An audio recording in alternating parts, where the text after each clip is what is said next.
Jangan lupa subscribe, like, and share. Kita bukan bangsa pendendam.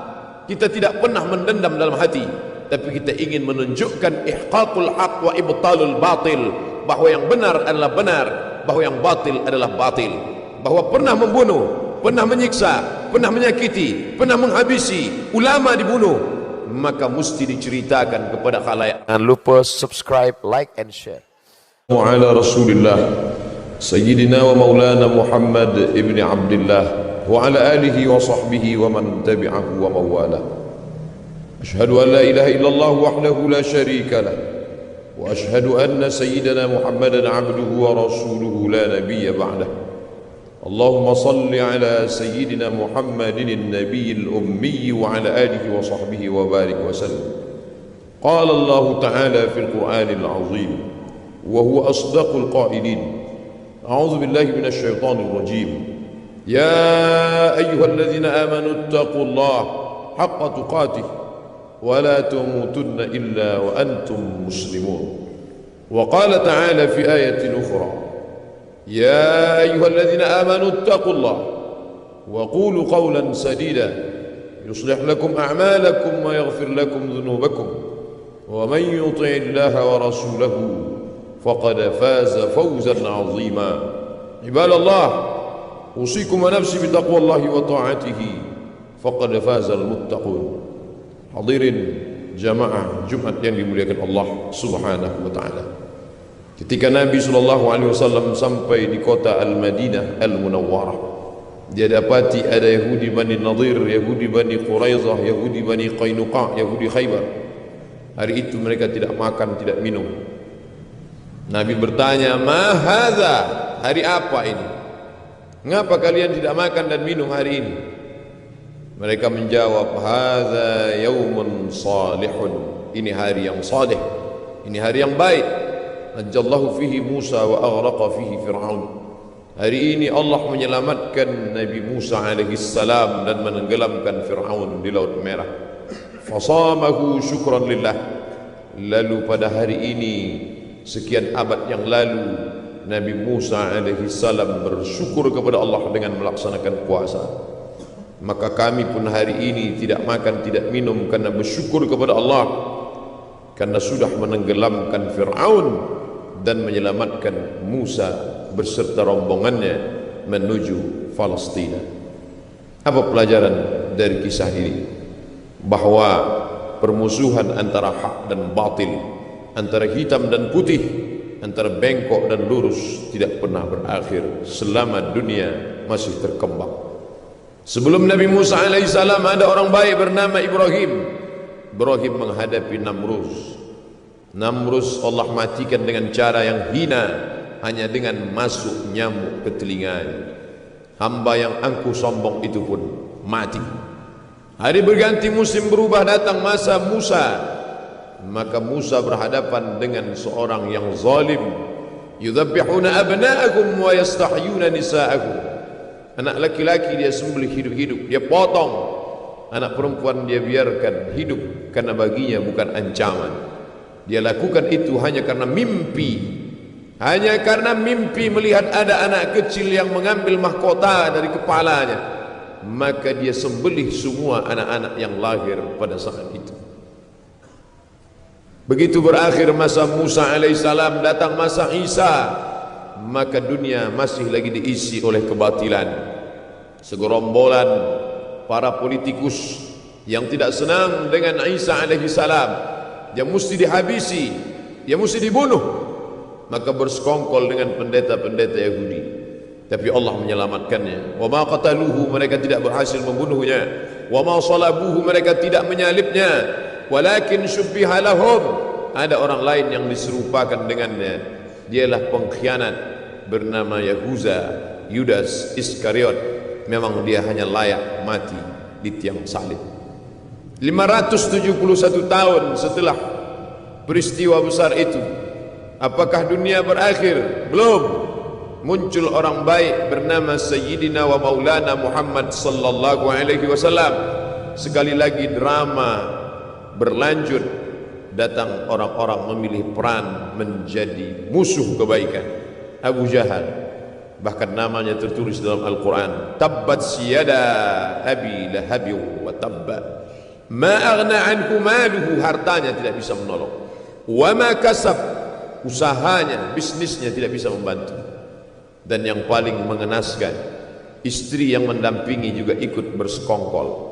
Wa mara'atuhu hammalatal hatab fi jidiha hablum mim masad. Berpuasa pada tanggal 10 Muharram mengingatkan kembali bahwa dunia tidak pernah sepi dari orang-orang baik, tapi juga dunia tidak pernah sunyi dari orang-orang jahat. Berani hidup di dunia, berani memilih pilihan. Wa nafsi wa ma sawwaha, demi jiwa dan penciptaannya.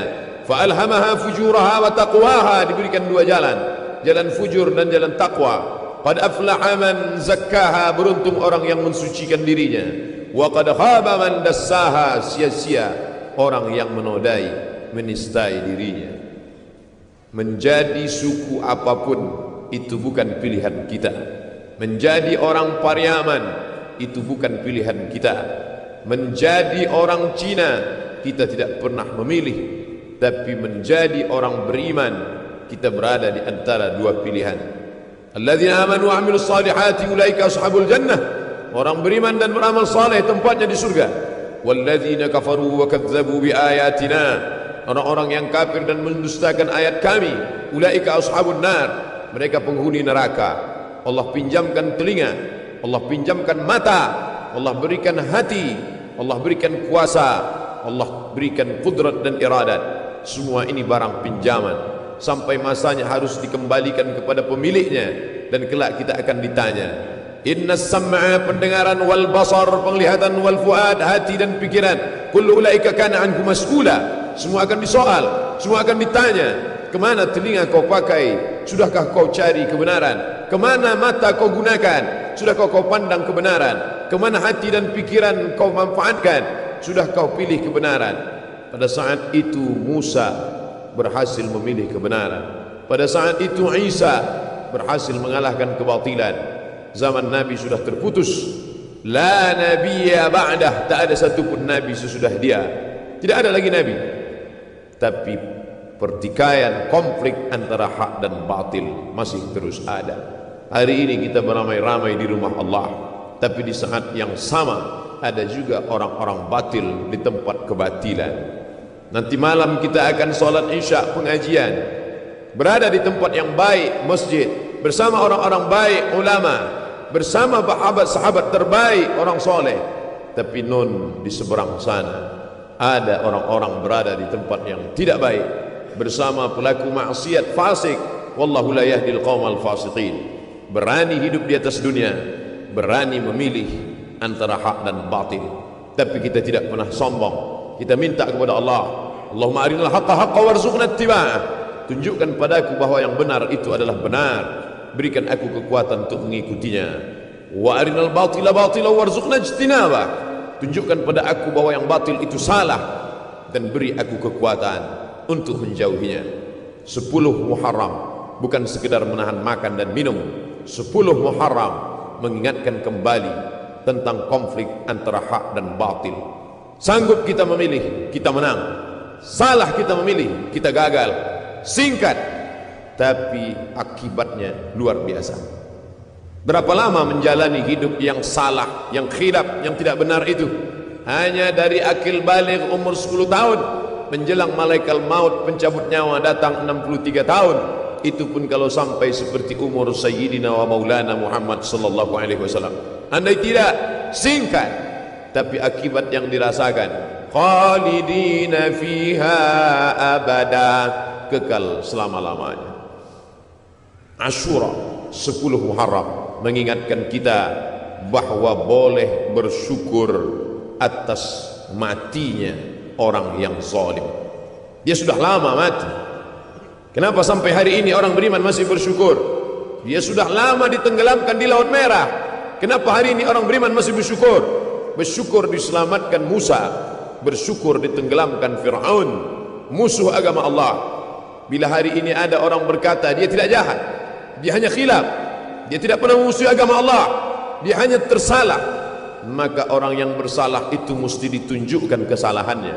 Kita bukan bangsa pendendam, Kita tidak pernah mendendam dalam hati, tapi kita ingin menunjukkan ihqaqul haq wa ibtalul batil, bahwa yang benar adalah benar, bahwa yang batil adalah batil, bahwa pernah membunuh, pernah menyiksa, pernah menyakiti, pernah menghabisi, ulama dibunuh, maka mesti diceritakan kepada khalayak ramai. Ini kelompok kebatilan, ini orang tidak bertuhan yang mengatakan yang bertuhan adalah opium. Siapa saja yang bertuhan beragama, berarti dia sudah terkena candu opium bernama agama. Maka orang beragama mesti dihabisi, ulama-ulama yang mengajak kepada agama mesti dibunuh. Maka itu mesti diungkap kembali, diceritakan kepada anak cucu, ditonton bersama, diperlihatkan kebatilannya. Karena Allah mengingatkan kita, sungguh sudah lama peristiwa itu terjadi, tapi tentang batil dan jahatnya Fir'aun tetap diceritakan dalam Al-Quran. Untuk apa?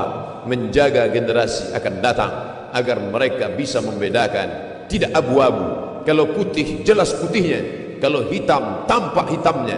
Karena yang abu-abu itu tidak membawa kepada kebaikan. Tidak bisa pro kiri dan kanan. Kalau kau ingin masuk surga, pilih ke kanan. Kalau kau siap masuk neraka, pilih ke kiri. Semua ada resikonya. Maka kita mesti menampakkan kebatilan sebagaimana Allah memperlihatkan jahatnya Fir'aun. Diingat sepanjang masa, padahal dia sudah ditenggelamkan ribuan tahun yang lalu. Laut Merah menjadi saksi bisu. Kenapa masih diulang juga setiap tahun? Ini menunjukkan orang Islam mesti ingat. Fadzakir, ingat-ingatlah, inna fa'atiz zikra, karena peringatan itu bermanfaat bagi orang yang beriman. Fadzakir, berilah peringatan. Fa inna zikra tanfa'ul mu'minin, karena memberikan peringatan bermanfaat bagi orang-orang yang beriman. Tunjukkan orang batil itu batil, tampakkan orang yang salah itu salah. Jangan sampai diikuti jejaknya. Selamatkan generasi yang akan datang, sebagaimana Nabi sallallahu alaihi wasallam menceritakan tentang kisah Fir'aun bersama Musa alaihissalam. Pelajaran pertama, bahwa dunia tempatnya hak dan batil. Pelajaran kedua, orang yang batil dibinasakan Allah perlu dikenang sepanjang tahun dengan berpuasa Asyura. Pelajaran yang ketiga yang dapat kita petik dari peristiwa Asyura adalah bahwa sampai masanya Allah akan memperlihatkan orang zalim itu mati dalam yang sangat mengenaskan. Al-yawma, hari ini, nunajjika, kami selamatkan engkau bibadanika, dengan badanmu tidak mati dimakan cacing tanah.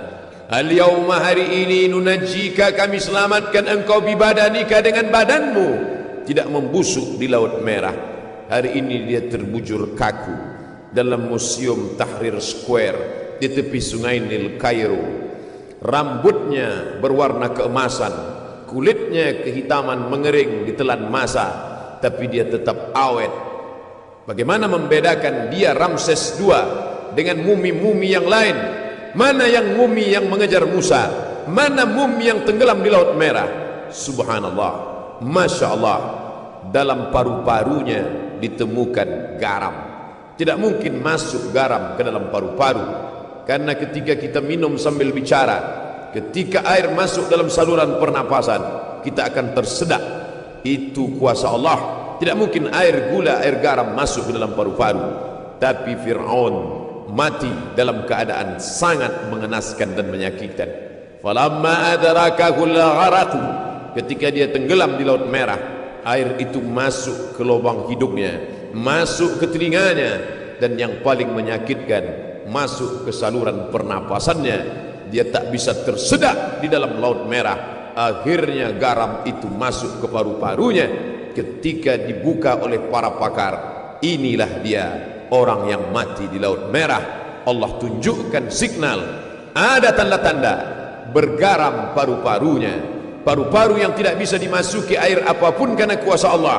Tapi musuh yang satu ini disakitkan dengan sakit yang luar biasa. Mati itu adalah sakit, sampai-sampai dikatakan seperti tebasan pedang di tempat yang sama beratus kali.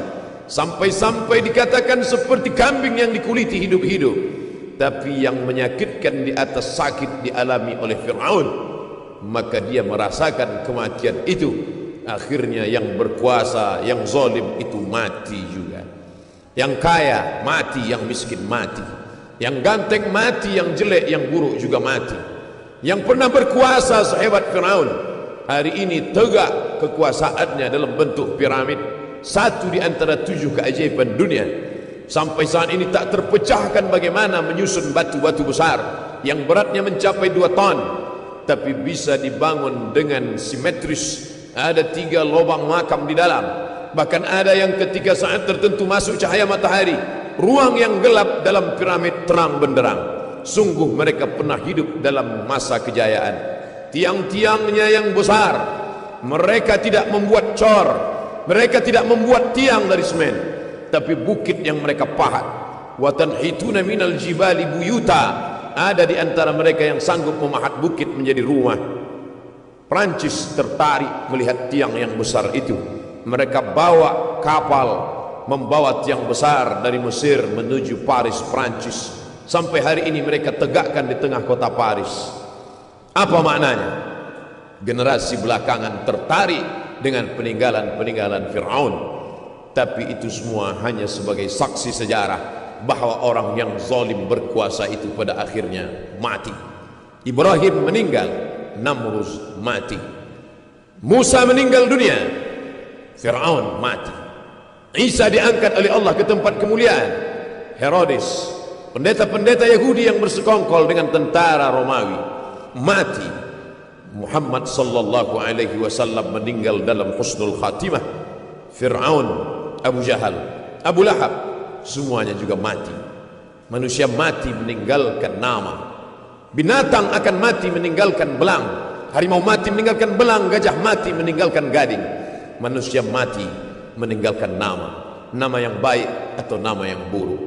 Goreskanlah dengan tinta emas, bukan karena ingin dikenang sepanjang masa, tapi hanya ingin agar ketika nama-nama orang baik masuk ke dalam surga yang dijanjikan Allah, wasiqal ladzina taqau ilal jannati zumara, ketika orang-orang bertakwa itu digiring masuk ke dalam surga, Allah sampaikan salam untuk mereka. Malaikat membacakan salam itu, salamun qaulam min rabbir rahim, selamat untuk kalian, bukan dari presiden, bukan dari gubernur, min rabbir rahim, dari Rabb yang maha pengasih lagi maha penyayang. Saat itu mereka diundang dengan undangan kebaikan, dengan undangan kelembutan. Ya ayyatuhan nafsul mutmainnah, wahai jiwa yang tenang, irji'i, kembalilah. Hari ini kau berada di perantauan, sampai masanya kembali ke kampung halaman. Irji'i ila rabbiki, kembali kepada Tuhanmu.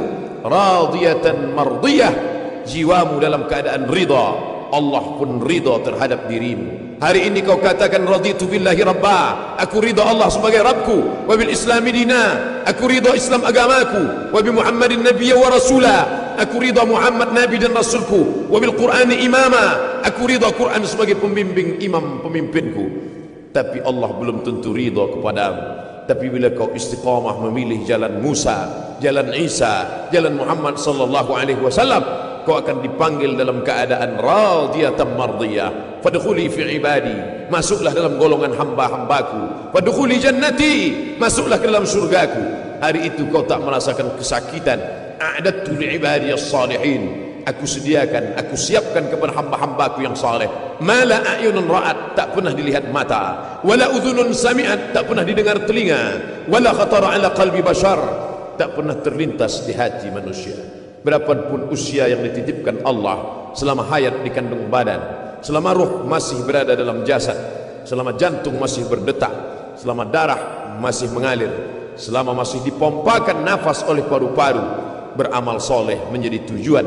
Tapi puncak dari segalanya adalah ilahi anta maqsudi, engkau yang kumaksud, bukan surgamu, bukan takut nerakamu. Ilahi anta maqsudi wa ridhaka matlubi, ridhamu yang kucari. Karena ketika dapat ridha, surga sudah di tangan. Kalau masuk surga belum tentu memperoleh ridha. Allah bertanya kepada mereka yang di surga, "Madza turidun?" Apa yang kalian inginkan? Semua menjawab ridhaka. Maka kita meminta, Allahumma inna nas'aluka ridhaka wal jannah wa na'udzubika min sakhatika wan nar. Hidup mengikuti Fir'aun silakan, hidup ikut gaya Namrus tak ada larangan. Hidup mau ikut gaya Abu Jahal, Abu Lahab, silakan. Tangan terbuka bebas. Semua akan diminta tanggung jawab. Tangan mencincang, bahu memikul. Mana yang berbuat, dia yang akan menerima resiko. Life is take risk. Hidup adalah berani mengambil resiko. Isma sita, hidup sesukamu. Fa innaka mayyit, tapi ingat, kau akan jadi mayat, kau akan jadi bangkai, tapi kau tidak selesai sekedar dijepit tanah. Kau punya roh yang akan diminta tanggung jawab di hadapan Allah. Kelak semua akan ditanya. Siapkanlah diri menjawab pertanyaan itu.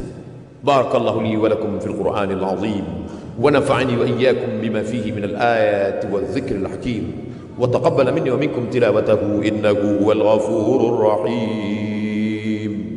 Allahumma salli ala sayyidina Muhammad wa ala ali sayyidina Muhammad.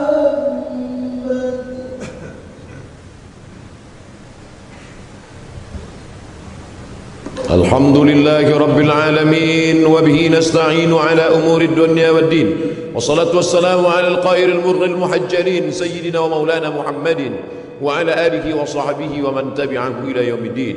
أشهد أن لا إله إلا الله وحده لا شريك له، وأشهد أن سيدنا محمدا عبده ورسوله وصفيه من خلقه وخليله، أدى الأمانة وبلغ الرسالة ونصح للأمة وتركنا على المحجة البيضاء ليلها كنهارها لا يزيغ عنها إلا هالك.